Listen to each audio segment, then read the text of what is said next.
咁嚟緊嗰班科多班嘅陳紀容，佢哋嘅題目係不同。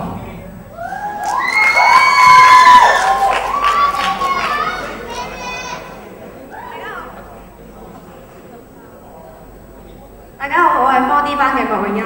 大家好，我係科 D 班嘅徐偉軒。Maria， 你合唔合嫁㗎？身為一個女仔，有邊個唔想嫁啦？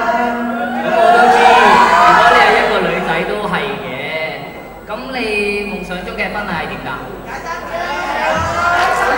梗係特別啲㗎啦！結婚係一件人生大事喎。咁又係嘅，人生如無意外，都只有一次嘅婚禮。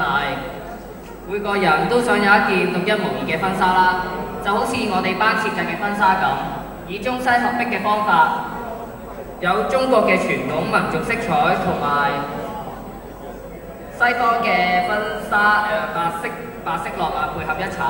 依家就有請我哋科 D 班嘅陳紀容同學，我哋展出呢一件婚紗。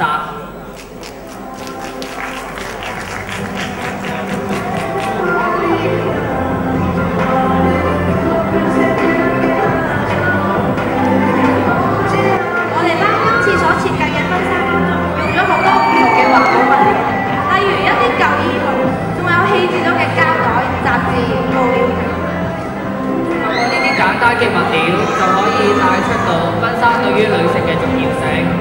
除此之外，我哋選用嘅材料都可以配合到現時環保嘅大主題。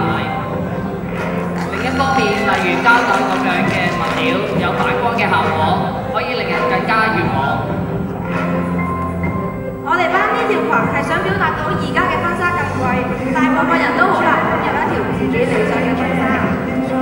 加上外國流行短版婚紗，不再只單一傳統長裙嘅婚紗，再上去行得都幾咁方便啦，起碼唔會棘親先啊嘛。冇錯，既簡約又不失優雅。一件婚紗梗係要有一個特別嘅頭紗啦。頭紗係歐洲古時嘅時裝藝術，代表住優雅同埋尊貴嘅身份象徵。我哋就用咗一啲氣質嘅布料做成呢一個頭紗啦。